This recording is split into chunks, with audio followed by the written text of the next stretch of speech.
ইউটিউবে চ্যানেলের নাম the confused box.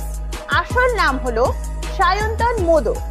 Sayantan modak যে বাংলা সিরিয়ালে অ্যাক্টিং করে আর তার পাশে পাশে ইউটিউবে ব্লগিংও করে।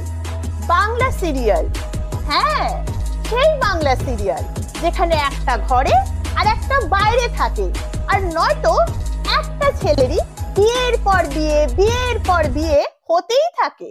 সঠিক বলেছেন। আমি সংকল্প সেন। হ্যাঁ দেখি দেখি হবু নাচ জামাইকে দেখি। এই সিরিয়ালের নায়ক আসল জীবনেও পুরোই এক। ও সরি সরি সরি, আমি তো বলতে ভুলে গেছিলাম যে সায়ন্তন মোদক একজন মোটিভেশনাল স্পিকার। তাই নাকি? Woman, the other name for sacrifice.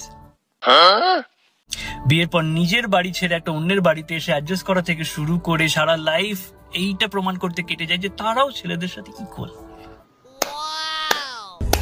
মেয়েদের কত বোঝে, তাই তো নতুন নতুন খোঁজে।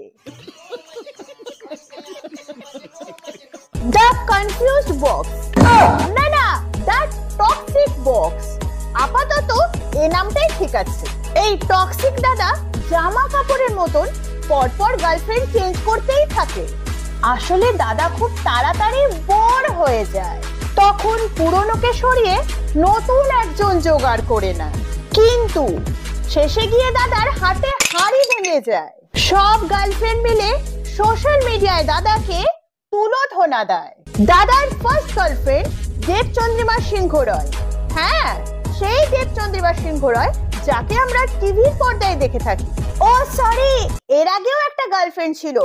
যখন আমি আপনার সাথে সম্পর্কে আসি, আপনি আমার এক্স গার্লফ্রেন্ডের মা বহন এক করে আমার সাথে সম্পর্কে এসেছিলেন, তো আপনার সাথে এই করেছে ওই করেছে সেই করেছে। কিন্তু সেটা কে ছিল আমার না ঠিক জানা নেই, কিন্তু তোমাদের মধ্যে যদি কেউ জেনে থাকো কমেন্ট বক্সে জানাতে ভুলো না কিন্তু।